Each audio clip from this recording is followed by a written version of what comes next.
Hey everyone, so I just wanted to do a part 3 because, well, I hadn't been in the best shape for parts 1 and 2, and they were very disjointed, and I didn't even get my whole story out about what's been up with my pain meds and everything. So, let me just give you guys just a second.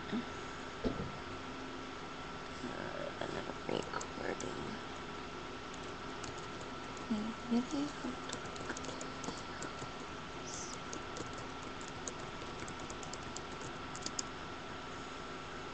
Okay, so, yeah, alright, so, chronic pain, alright, I had a back injury when I was young. I was like the nerd kid that everyone picked on, and I remember it was a Wednesday night in 6th grade, and some kid thought it'd be hilarious if, like, hey, come get on the teeter-totter with me, you know? And, I was all excited. Somebody wanted to play with me, you know?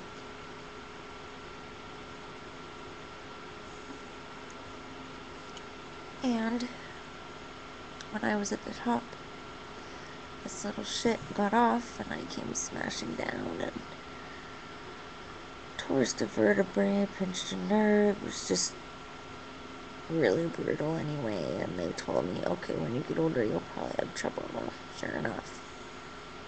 And then, when I had my first pacemaker implanted, I guess I must have had osteomalacia at that time, like soft bones, and the shoulder got compressed, and now there's a lot of crepitus in that shoulder, which is like a grindy type sound / feeling, and it'll pop and stuff. So that became really painful. And so after that surgery,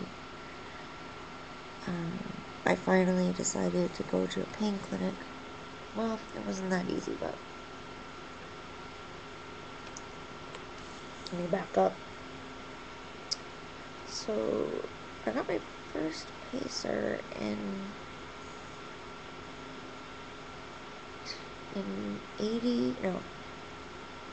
98, October of 98. It was actually Halloween, and my cardiologist brought me a little Reese's, and the hospital was so cute. Anyway, I had actually been talking to the doctors after everything had healed about my shoulder bothering me so much, and they sent me to a physical therapist. The physical therapist was like, look, you know, you need adequate pain management if I'm going to work with you. Like, it's not cool for you to be in so much pain, whatever. So she's like, I'll work with you, but we need to get you on some pain meds. So she actually wrote a recommendation to my physician or to the pain clinic. I can't remember. But anyway, I ended up getting a referral to the pain clinic, and I didn't want to go because I started pharmacy school in 2006, and I was a typical clinician, opiophobia, you know, like the whole drugs are bad, okay, Mr. Mackey, you know? So, I did not want to go, but eventually just was too much. So I went to pain clinic, and I got put on Lortab around the clock, which is a hydrocodone. And then I got put on OxyContin, which is longer acting. It's still not phenomenal, but, you know, you can dose it less often, so you're not, like, sleeping, waking up in the withdrawal or whatever. So that helped some, but I still didn't like the peaks and troughs of it all. And then in 1999, my heart issues started. I'll talk about my whole medical stuff in another video, but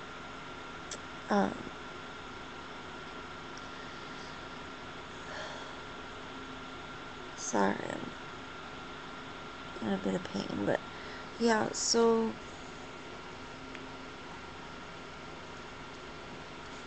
I was very anti-opiate at that time. I didn't want to do it, so I tried all the adjuvant therapies and just wasn't getting anywhere.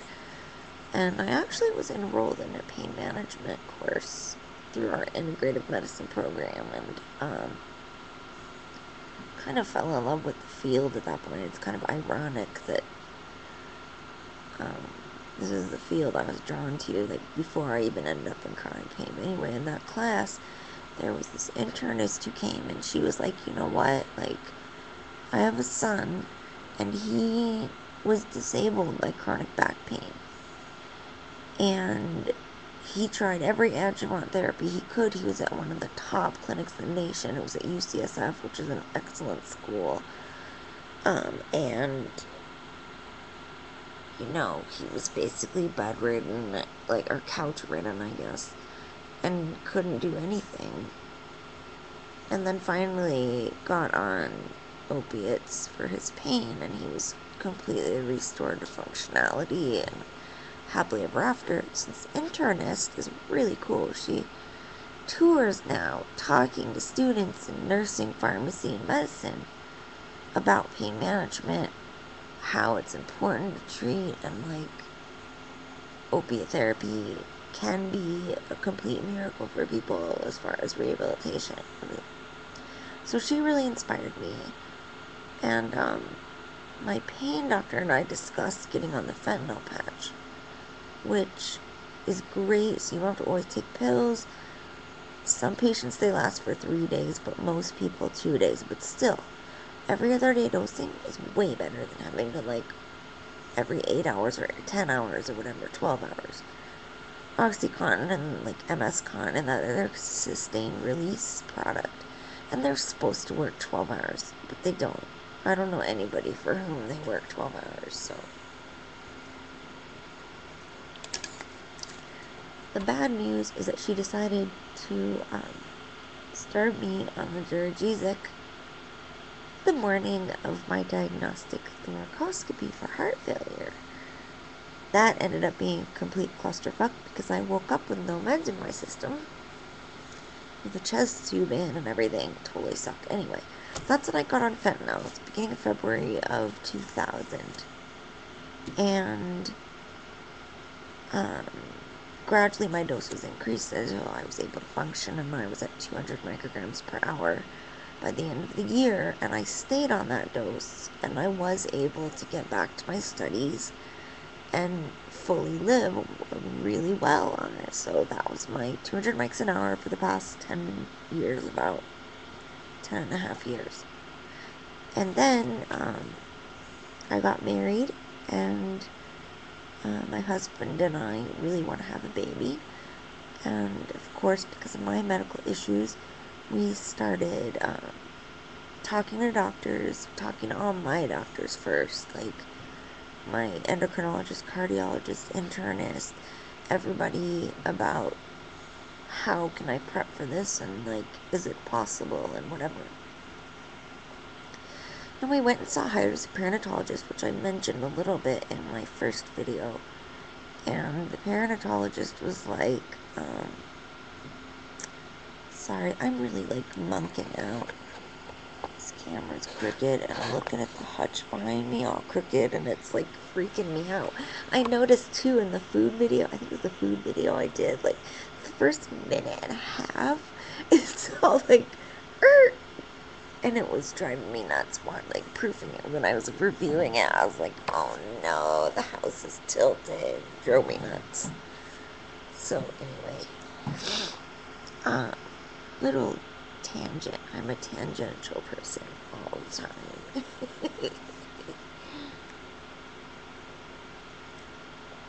Oh man. One thing about vinegar, it's great for nausea, but damn, dry mouth, really bad. Hold on a second, I'm just gonna grab another soda real fast.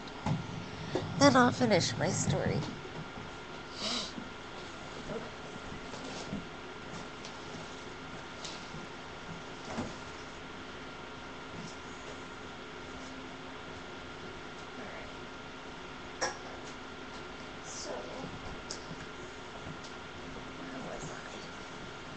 yeah, so the high-risk perinatologist, we went through all the meds that I'm on, and I'm on about 17 prescriptions, so it was an ordeal.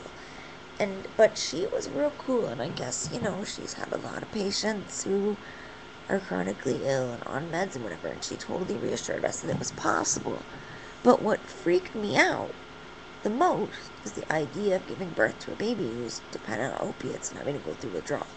That scared the shit out of me. She's like, you know what? It can be done. Baby will just be born a little shaky.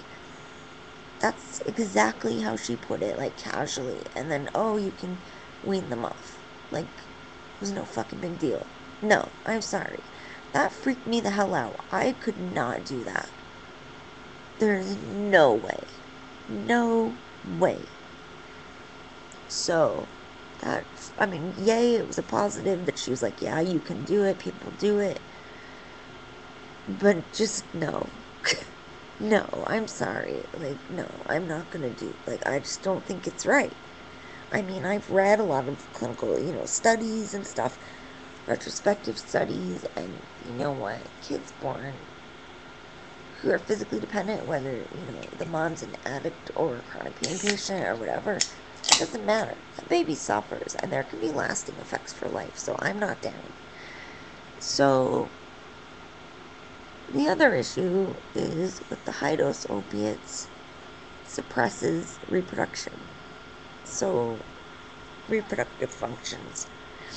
It suppresses the hypothalamus, which is what sends messages to the ovaries. It tells them when to release an egg and sets your menstrual cycle and everything. All of that got suppressed, so I basically went through a premature menopause. And, so I got distracted. Sorry, mom's down here. Okay. So the high-dose opiates, that's what happened. What are you looking for, Mama? The phone number to call the disposal guy. Oh, it was right on the corner here. Okay. Huh. Do you think you stuck it back on the fridge because there's a magnet? It was a magnet with a post-it, right? Yeah, I saw it too. Sorry, I'll be right back. That's so weird. Because, yeah, I put it right here. When I found it on the floor, I guess. That's really weird. Or did I put it in the kitchen? Hold on, you guys. Sorry. Yeah, here, Mom. Here it is in the kitchen.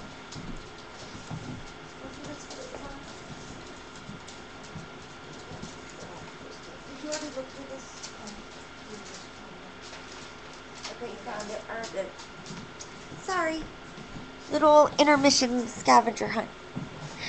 Okay, so, yeah. High-risk perinatologist is like, it can be done, and I'm like, no. So, and then the hypothalamic hypogonadism started, and so I lost my fertility anyway. I also got very underweight. That's another story, too. So, combination of, starvation physiology and hormone, adrenal axis suppression, HPA axis suppression. Just, no, not fertile anymore. So, I went to go see my endocrinologist about this, and I asked her, or actually, she's still seeing Dr. S. Okay, I was still seeing my male endocrinologist, and I was like, he was like, okay, yeah, Duragesic can do that high doses. So I'm like, alright, if I get off these drugs, will my hormones come back? And he was like, probably not, you've been on it so long, and it's iffy, it's hard to say.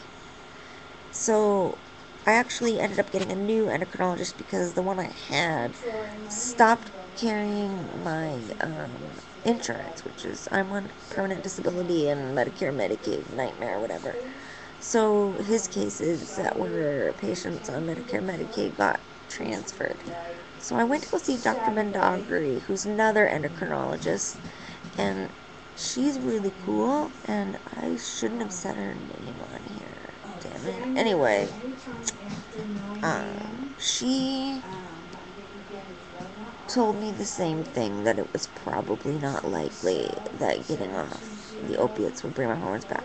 Out of time. Okay, part 5. Part 4, I guess it's gonna be.